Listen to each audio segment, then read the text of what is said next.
आम बजट 2021 की खास बातें। मैं राजकुमार सिंह, आप देख रहे हैं साहित्य के फलक पर यूट्यूब चैनल। वित्त मंत्री निर्मला सीतारमण ने लोकसभा में आम बजट 2021 पेश किया। वित्त मंत्री ने कहा कि केंद्र की एक नई योजना प्रधानमंत्री आत्मनिर्भर स्वस्थ भारत योजना लॉन्च की जाएगी। इस योजना पर 6 वर्षों में करीब 64,180 करोड़ खर्च होगा। उन्होंने कहा कि सरकार ने सबसे संवेदनशील वर्गों को सहारा देने के लिए PMGKY 3 आत्मनिर्भर पैकेज और बाद में की गई घोषणाएं अपने आप में 5 मिनी बजट के समान थीं। आत्मनिर्भर पैकेजों ने ढांचागत सुधारों की हमारी गति को बढ़ाया। वित्त मंत्री ने कहा कि 2021-22 का बजट 6 स्तंभों पर टिका है। पहला स्तंभ है स्वास्थ्य और कल्याण, दूसरा भौतिक और वित्तीय पूंजी और अवसंरचना, तीसरा आकांक्षी भारत के लिए समावेशी विकास, मानव पूंजी में नवजीवन का संचार करना, पांचवा नवाचार और अनुसंधान और विकास, छठा स्तंभ न्यूनतम सरकार और अधिकतम शासन। वित्त मंत्री ने कहा कि जल जीवन मिशन शहरी लॉन्च किया जाएगा। इसका उद्देश्य 4,378 शहरी स्थानीय निकायों में 2.86 करोड़ घरेलू नल कनेक्शनों को सर्वसुलभ जल आपूर्ति व्यवस्था करना है। भारत में बनी न्यूमोकोकल वैक्सीन अभी सिर्फ 5 राज्यों तक सीमित है। इसे पूरे देश में लागू किया जाएगा।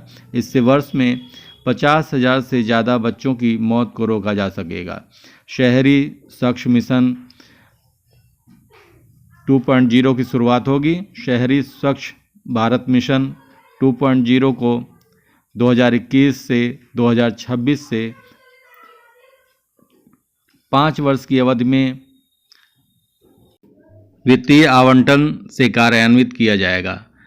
मैंने वर्ष 2021-22 में कोरोना वैक्सीन के लिए 35,000 करोड़ रुपए मुहैया कराए हैं। अगर आगे भी जरूरत पड़ती है तो फंड मुहैया कराने के लिए प्रतिबद्ध हूँ।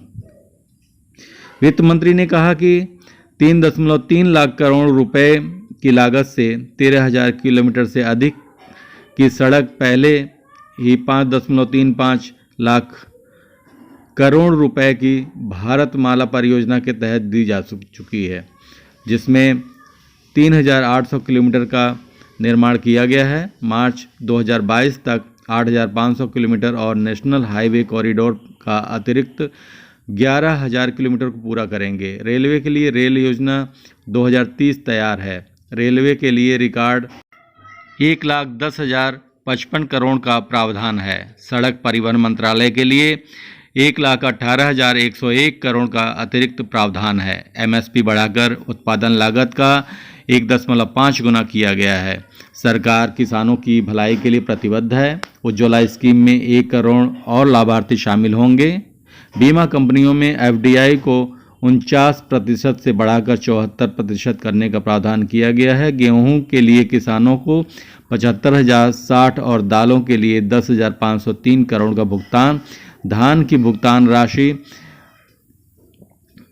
1,72,752 करोड़ रुपए का अनुमान। कृषि उत्पादों के लिए निर्यात में 22 और उत्पादों को शामिल किया जाएगा। इसमें अर्थव्यवस्था की चुनौतियां हैं। सरकार का खजाना खाली, राजकोषीय घाटा रिकॉर्ड स्तर की तरफ।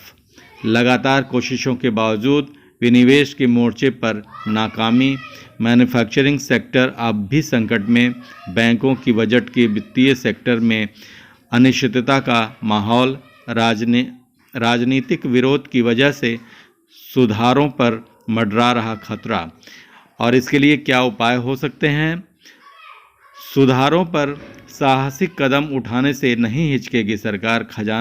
खजाने की चिंता के बावजूद सरकारी खर्च में नहीं होगी कटौती। राजस्व बढ़ाने के लिए कई सेक्टरों पर अतिरिक्त कर के आसार।